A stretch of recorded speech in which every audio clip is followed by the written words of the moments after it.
Okay, so here we see the history of a little bit of my experience. You can see on the horizontal axis the different companies I've worked for: Unilever, Samsung Electronics, HP Digital Manufacturing.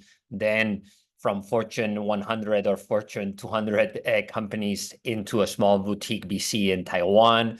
Then as a dental plus consumer startup and a fintech, all in different stages of growth. These are certain experiences that I've had. And you can see here the size and the region, and especially the go-to-market that I was focused on, which I think is quite valuable to understand that I've done quite a bit of things. I've done B2C marketing, communicating to consumers for Unilever. At the same time, I've done B2B retail negotiation, for example. Okay, here you can see the history, okay, and you can see the functional coverage from business development, from early stages of discovery of what the customer wants, to sales, to marketing communications, marketing product definition of what is going to be sold at what price, and then strategy overall, what needs to happen as a company. Then you'll see here the years of experience. Then I think it's quite interesting here. Negotiated, for example, in business and sales. Here's the coverage area. You can see here the functional coverage, partly business development and partly, but mostly sales, because I was driving negotiations with Lidl and Carrefour, two of the biggest retailers in the world. And the interesting part here was the growth achieved, which was in the middle of financial crisis, for whoever remembers what that was. And in that area, and delivering double-digit growth, which is pretty crazy in consumer goods, which normally is a 3, 4, 5% growth kind of environment. Then I also drove Persil. Persil is the key brand for fabric cleaning, which is one of the largest categories. And then we had a massive rebuild plan. So that was quite interesting in terms of growth.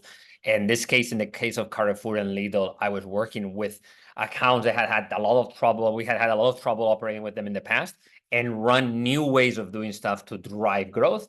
And in the case of Persil, the brand had been hurting in the region that I was covering for a long time. So we had a rebuild plan, and a very aggressive one, and actually delivered double-digit growth, which was pretty crazy for those, and especially those times, because it was after the financial crisis, which in Europe lasted quite longer than in the US or in Asia.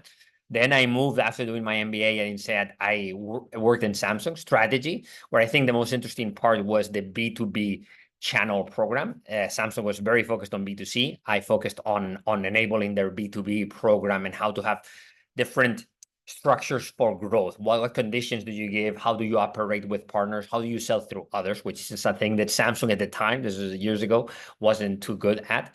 Then very interesting, because you see the zone of coverage, or the area average is quite long, is HP Inc.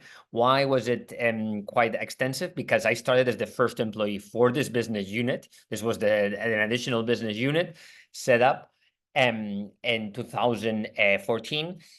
Basically, I was the first one in Asia Pacific. So for 18 months, I was doing pure business by myself, running around Japan, China, India, Singapore, Southeast Asia, Australia. I went to New Zealand, all trying to enable the partnerships, and then hire the sales team, collaborate in hiring the applications engineering team, developing programs for hardware, for materials with which you produce, the software, the supplies, everything combined in one package. And that was quite interesting. Also worked on the marketing development. I wouldn't say on the strategy, because that's a much bigger picture, but even on the definition of product and working on giving feedback on developing that, because I was the first employee in Asia Pacific. So I was the one giving feedback on that. Then moved out of the corporate world into small boutique BC, working on Mosaic Ventures Lab. I would say the interesting part here is we're working with automotive companies. And then I had a project that was absolutely a massive intellectual challenge, which is 4-dimensional printing. One of the biggest players in the world in automotive wanted to understand 3 new ways of really cutting edge way of manufacturing. The 4th dimension, in case you're wondering, is time, and how to map out all the possibilities there were, which were realistic and which were the timelines, and which companies could we set up a fund to invest in. Obviously, at a certain point, this project is very future looking. So I decided that I needed something more of a daily action.